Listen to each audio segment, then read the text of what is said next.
Assalamualaikum warahmatullahi wabarakatuh. Perkenalkan, saya Feralia, Prodi Ekonomi Syariah. Di sini saya akan membahas mata kuliah makro tentang uang. Yang pertama, pengertian uang dalam konvensional dan Islam. Secara etimologi, uang berasal dari kata al-naqdu. Pengertiannya ada beberapa makna, yaitu al-naqdu berarti yang baik dari dirham, menggenggam dirham, membedakan dirham, dan al-naqdu juga berarti tunai. Dalam Islam juga mengartikan uang bersifat flow, konsep, dan merupakan public goods. Arti flow konsep adalah uang harus mengalir. Sejarah uang. Pada peradaban awal, manusia memenuhi kebutuhannya secara mandiri. Mereka memperoleh makan dari berburu atau memakan dari berbagai buah-buahan. Karena jenis kebutuhannya masih sederhana, mereka belum membutuhkan orang lain. Dalam periode berbarter ini, manusia belum mengenal transaksi perdagangan atau kegiatan jual beli. Ketika jumlah semakin bertambah dan peradabannya semakin maju, kegiatan individu mulai tidak mampu memenuhi kebutuhannya sendiri. Bisa dipahami karena ketika seseorang menghabiskan waktunya seharian bercocok tanam, pada saat bersamaan tentu ia tidak akan bisa memperoleh garam atau ikan, menenun pakaian sendiri atau kebutuhan lainnya. Sejarah uang di Indonesia. Pada awalnya di Indonesia, uang diterbitkan oleh pemerintah Republik Indonesia, namun sejak dikeluarkannya Undang-Undang Nomor 13 Tahun 1968 Pasal 26 Ayat 1, hak pemerintah untuk mencetak uang dicabut. Pemerintah kemudian menetapkan Bank Sentral Bank Indonesia sebagai satu-satunya lembaga yang berhak menciptakan uang kartal. Hak untuk menciptakan uang itu disebut dengan hak oktroy. Pengertian uang menurut seorang ahli yang bernama A. C. Pigo bahwa uang dapat didefinisikan sebagai segala sesuatu yang umum dipergunakan sebagai alat tukar. Uang dikategorikan dalam hal yang pertama, yaitu uang barang atau commodity money adalah alat tukar yang memiliki nilai komoditas atau bisa diperjualbelikan apabila barang tersebut digunakan sebagai uang. Yang kedua, uang kertas atau token money adalah alat tukar yang dominan dan semua sistem perekonomian menggunakannya sebagai alat tukar. Yang ketiga, uang giral adalah uang yang dikeluarkan oleh bank-bank konvensional melalui pengeluaran cek dan alat pembayaran giro lainnya.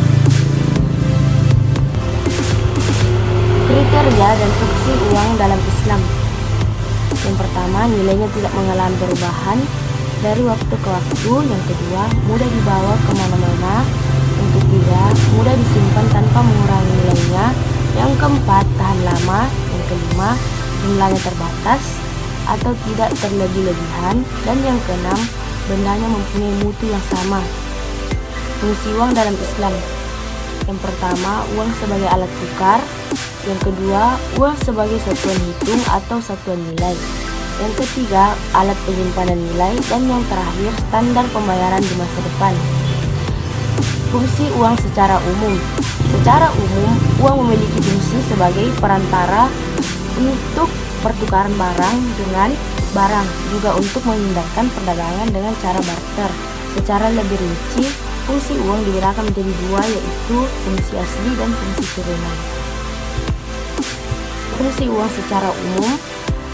Uang memiliki fungsi sebagai perantara untuk pertukaran barang dengan barang, juga untuk menghindarkan perdagangan dengan cara barter. Secara lebih rinci, fungsi uang dibedakan menjadi dua, yaitu fungsi asli dan fungsi turunan. Yang pertama, fungsi uang. Fungsi asli uang. Suatu benda dapat dijadikan sebagai uang jika benda tersebut telah memenuhi syarat-syarat tertentu. Pertama, benda itu harus diterima secara umum. Agar dapat diakui sebagai alat tukar umum, suatu benda harus memiliki nilai tinggi atau setidaknya dijamin keberadaannya oleh pemerintah. Bahan yang dijadikan uang juga harus tahan lama, kualitasnya cenderung sama, jumlahnya dapat memenuhi kebutuhan masyarakat, serta tidak mudah dipalsukan. Uang juga harus mudah dibawa, portable, dan mudah dibagi tanpa mengurangi nilai, serta memiliki nilai yang cenderung stabil dari waktu ke waktu. Fungsi asli uang terbagi menjadi dua.